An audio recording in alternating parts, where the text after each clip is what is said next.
Hi friends, Shilpa's channel ಹಾಸನ್ಗೆ ಎಲ್ರಿಗೂ ಸ್ವಾಗತ. ಎಲ್ಲರೂ ಹೇಗಿದ್ದೀರಾ?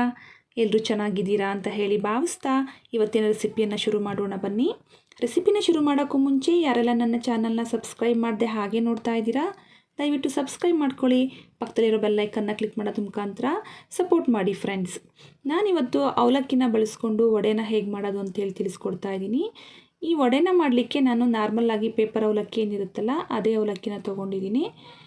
ಈ ರೀತಿ ಪೇಪರ್ ಅವಲಕ್ಕಿನ ನಾನು 1 ಬೌಲಷ್ಟು ತೊಗೊಂಡು ಒಂದು ಬಟ್ಟಲ್ಗೆ ನಾನು ಸೇರಿಸ್ಕೊತಾ ಇದ್ದೀನಿ. ಅದೇ ಬೌಲಲ್ಲಿ ಮತ್ತು ಅರ್ಧ ಬೌಲಲ್ಲಿಗೆ 1.5 ಬೌಲಷ್ಟು ನಾನು ಪೇಪರ್ ಅವಲಕ್ಕಿನ ತೊಗೊಂಡಿದ್ದೀನಿ. ನಂತರ ಬಾಂಬೆ ರವೆ ಅಥವಾ ಚಿರೋಟಿ ರವೆನ 1 ಬೌಲಷ್ಟು ತೊಗೊಂಡು ಅದನ್ನು ನಾನು ಈ ರೀತಿ ಮಿಕ್ಸಿಗೆ ಹಾಕ್ಕೊಂಡು ಪೌಡ್ರ್ ಮಾಡ್ಕೊಂಡು ಅದನ್ನು ಕೂಡ ನಾನು ಸೇರಿಸ್ಕೊತಾ ಇದ್ದೀನಿ ಅವಲಕ್ಕಿ ಜೊತೆಗೆ. ಈ ರೀತಿ ಸೇರಿಸ್ಕೊಂಡು ನಂತರ ನಾನು ಕಡಲೆ ಹಿಟ್ಟು, ನಾವೇನು ಬಜ್ಜಿ ಮಾಡಲಿಕ್ಕೆ ಬಳಸ್ತೀವಲ್ಲ ಅದೇ ಕಡಲೆ ಹಿಟ್ಟು, 1 ಸ್ಪೂನಷ್ಟು ಕಡಲೆ ಹಿಟ್ಟು, 1 ಸ್ಪೂನಷ್ಟು ಅಕ್ಕಿ ಹಿಟ್ಟನ್ನು ಸೇರಿಸ್ಕೊಂಡಿದ್ದೀನಿ. ನಂತರ ಚಿಕ್ಕ ಚಿಕ್ಕದಾಗಿ ಹೆಚ್ಚಿಟ್ಕೊಂಡಿರೋಂತಹ 3 ಮೀಡಿಯಮ್ ಸೈಜ್ ಈರುಳ್ಳಿ, ಕರ್ಬೇವಿನ ಸೊಪ್ಪನ್ನು ಕೂಡ ಹೆಚ್ಚಿಟ್ಕೊಂಡಿದ್ದೀನಿ. 2 ರುಚಿಗೆ ಅಂತ ಹೇಳಿ ನಾನು ಹಸಿಮೆಣಸಿಕಾಯಿ ಹಾಕ್ಕೊಂಡಿದ್ದೀನಿ. ಮಿಕ್ಕಿದ್ದನ್ನು ನಾನು ಖಾರದ ಪುಡಿನ ಸೇರಿಸ್ಕೊತೀನಿ.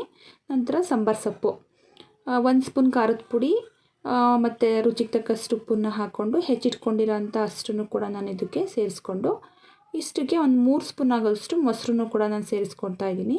ಈ ರೀತಿ ಎಲ್ಲದನ್ನು ಸೇರಿಸ್ಕೊಂಡು ನೀಟಾಗಿ ಒಂದು ಮಿಕ್ಸನ್ನು ನಾವು ಮಾಡ್ಕೊಬೇಕಾಗುತ್ತೆ. ಈ ರೀತಿ ಮಿಕ್ಸನ್ನು ಮಾಡ್ಕೊಂಡು ಚೆನ್ನಾಗಿ ನಾವು ಮಿಕ್ಸ್ ಮಾಡ್ಕೊಬೇಕು.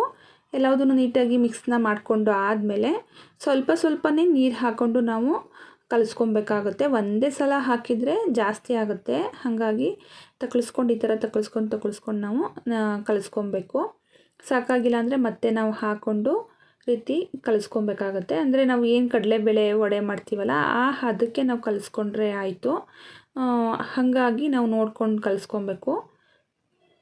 ನೋಡಿ, ಈ ರೀತಿ ಎಲ್ಲ ಕಲಿಸ್ಕೊಂಡು ಫೈನಲಿ ನಾವು ಇನ್ನೇನು ಹಾಕ್ತೀವಿ ಎಣ್ಣೆಗೆ ಅಂತ ಅನ್ನುವಾಗ ಸೋಡಾನ ಸೇರಿಸ್ಕೊಬೇಕು. ನಾವು ಮಾಮೂಲಿ ಏನು ಇಡ್ಲಿ ದೋಸೆಗೆಲ್ಲ ಹಾಕ್ತೀವಲ್ಲ ಅದೇ ಸೋಡಾನ ನಾನು ಸೇರಿಸ್ಕೊಂಡಿದ್ದೀನಿ, ತೋರಿಸ್ಲಿಕ್ಕಾಗಿಲ್ಲ. ಈ ರೀತಿ ಎಲ್ಲದನ್ನು ಸೇರಿಸ್ಕೊಂಡು ಚೆನ್ನಾಗಿ ಸ್ವಲ್ಪ ನಾದ್ಕೊಬೇಕು. ಒಂದು 5 ನಿಮಿಷ ಬಿಟ್ಟು ಆಮೇಲೆ ಕೂಡ ನೀವೇನು ಮಾಡ್ಬೋದು, ಸೋಡಾನ ಈ ರೀತಿ ಸೇರಿಸ್ಕೊಂಡು ಈ ರೀತಿ ಉಂಡೆನ ಮಾಡಿಕೊಂಡು 2 ಹಸ್ತದ ಮಧ್ಯದಲ್ಲಿ ಇಟ್ಕೊಂಡು ರೀತಿ ಪ್ರೆಸ್ ಮಾಡಿ ನಾವೇನು ವಡೆನ ತಟ್ತೀವಲ್ಲ ಸೇಮ್ ಅದೇ ರೀತಿ ತಟ್ಟಿ ನಾವು ಈ ರೀತಿ ಎಣ್ಣೆಗೆ ಹಾಕ್ಕೊಂಡ್ರೆ ಆಯಿತು. ಎಣ್ಣೆ ಕಾಯ್ದಿರೋ ಎಣ್ಣೆಗೆ ಹಾಕಬೇಕಾದ್ರೆ ಲೋ ಫ್ಲೇಮಲ್ಲಿ ಇಟ್ಟು ಹಾಕ್ಕೊಳ್ಳಿ. ನಂತರ ಹಾಕಿ ಆದಮೇಲೆ ಫುಲ್ ಫ್ಲೇಮ್ನ ಬಿಟ್ಕೊಂಡು ಒಂದು 3 ಮಿನಿಟ್ಸ್ ಅಥವಾ 2 ಮಿನಿಟ್ಸ್ ಆದಮೇಲೆ ಈ ರೀತಿ 2 ಬದಿಯಲ್ಲಿ ನಾವು ತಿರುಗಿಸಿ ಬೇಯಿಸ್ಕೊಬೇಕು. ತುಂಬಾ ಚೆನ್ನಾಗಿ ಬರುತ್ತೆ. ಸಂಜೆ ಟೈಮ್ ಮಕ್ಕಳು ಕ್ಲಾಸಿಂದ ಬಂದಾಗ ಈ ರೀತಿ ಮಾಡಿಕೊಟ್ರೆ ತುಂಬ ಇಷ್ಟಪಟ್ಟು ತಿಂತಾರೆ ಮಕ್ಕಳು.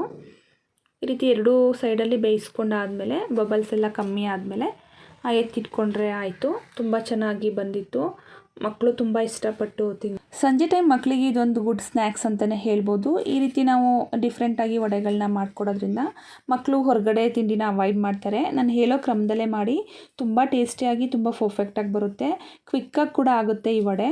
ಸೋಡಾ ಹಾಕೋದನ್ನು ಮರಿಬೇಡಿ. ಸೋಡಾ ಹಾಕಿಲ್ಲ ಅಂದರೆ ವಡೆ ರಫ್ ಆಗುತ್ತೆ. ನೀವು ನೋಡ್ತಾ ಇರ್ಬೋದು, ಮೇಲ್ಗಡೆ ಎಲ್ಲ ಕ್ರಿಸ್ಪಿ ಇದೆ, ಒಳಗಡೆ ಸಾಫ್ಟ್ ಇದೆ. ಇದೇ ರೀತಿ ಚೆನ್ನಾಗಾಗುತ್ತೆ.